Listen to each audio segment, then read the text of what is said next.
咁啊，前幾日咧我就講阿黃明志咧有幾大鑊啦，咁而家咧就到阿林作咧有幾大鑊啦。嗱，咁咧其實我本身咧我係中性嘅，我對於林作呢個人咧，我係其實係欣賞佢嘅，因為佢係真係一個都幾有腦嘅一個人，幾醒嘅一個人。咁啊，其實佢就做保險啦，之前咁啊林作保險啦，有個牌頭啦，咁啊最終亦都好大鑊啦。因為點解咧？就係因為佢係取笑嗰個鑽石山嗰單命案係抽嗰個水，然之後最後咧係俾人退氣，都之後冇得做保險啦嚇，俾人投訴啦，俾人炒咗啦。咁啊之後佢就做呢個叫做林作顧問啦。咁啊其實好笑就係我前幾日咧真係走去 PM 佢。咁其實我係想同佢即係傾下偈啊。咁佢係有個收費嘅。咁我覺得冇所謂啦，係咪？都唔係咩大錢。咁啊同佢傾下偈。咁我重新咧即係我又講林作咧並唔係咩流量密碼，都係嗰句。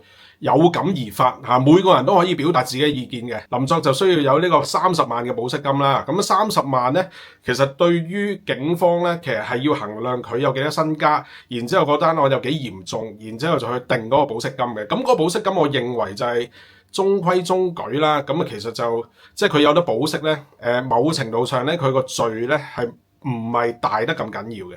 呢個係警方嘅一個思維，因為我其實咧之前咧我亦都打咗好多年嘅官司啦，咁亦都係同嗰啲警方有好多聯絡，咁所以咧嗰個保釋金咧大致咧就係按照住佢個罪嘅重或者輕去定嗰個保釋金嘅金額嘅。咁30萬究竟多與少咧？我諗都係偏多嘅。咁其實咧JPEX 呢單案咧。確實咧，點解會而家警方咧話佢係詐騙咧？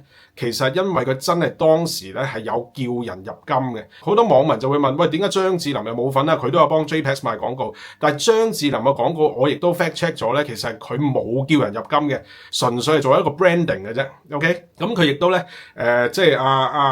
即係 JPEX 嗰邊咧，其實亦都有去投資落去林作同埋鍾培生打場拳賽啦。咁其實都係一個叫 title sponsor。嗱，有一度咧講得好好嘅就係渾水咧，其實好清楚講咗個脈絡出嚟。咁所以咧可以大家去渾水嗰個 page 嗰度睇下。咁我同渾水亦都見過幾次面啦嚇。我哥同佢比較熟啲。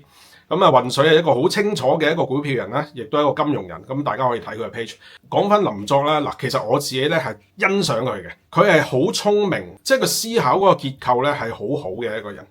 咁但係咧有時咧我哋記住一句説話就係聰明咧就反被聰明誤。